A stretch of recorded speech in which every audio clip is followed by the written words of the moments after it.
CMS is officially killing the fax machine for prior authorizations, naming 29 early adopters to test electronic approvals before 2027.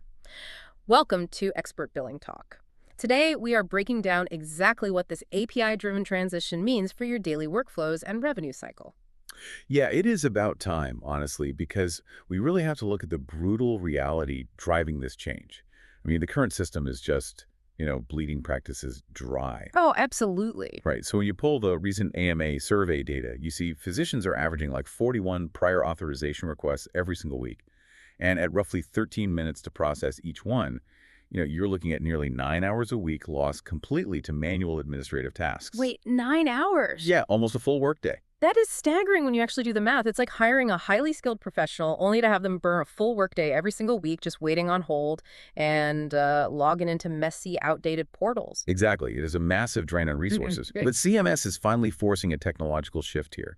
They're utilizing FHIR-based API standards. Okay, so FHIR. Right. FHIR stands for Fast Healthcare Interoperability Resources. Think of it like a universal power adapter. It allows completely different electronic health records like Epic or Oracle to finally plug into the same socket and speak the exact same digital language as major payers like Aetna and United Healthcare.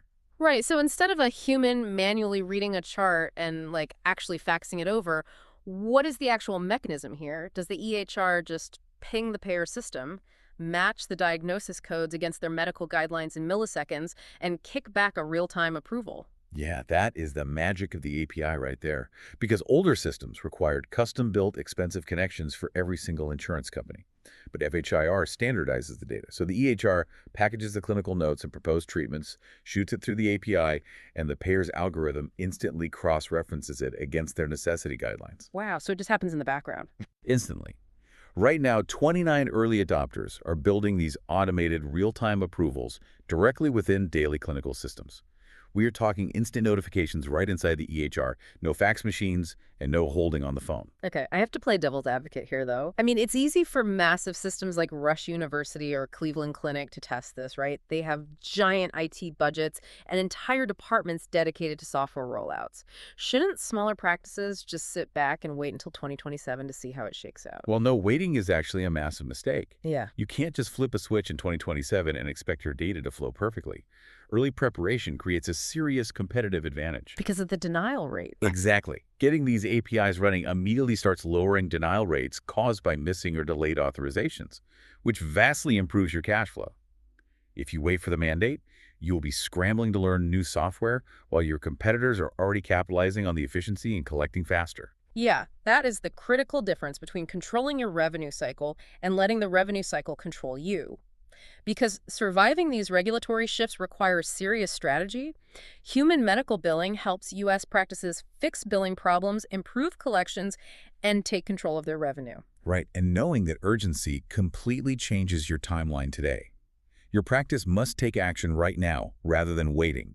First, get on the phone with your EHR vendor to see if they are one of these early adopters. Makes sense. Second, audit your baseline authorization volume to identify your high-demand payers. You need to know where your bottlenecks are.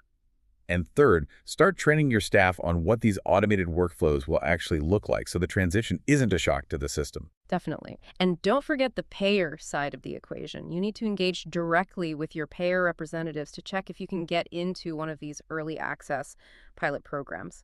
So here is a question to chew on. Once this automation actually gives your staff back those 9 hours a week previously lost to manual authorizations, how will you strategically repurpose that time to actually grow your practice? Yeah, that is the real opportunity here. Exactly. While you think about that, head over to humanmedicalbilling.com, subscribe to the free weekly Expert Billing newsletter, and grab their 100% free, no-strings practice analysis requiring no commitment. Thanks for listening to Expert Billing Talk. See you next time.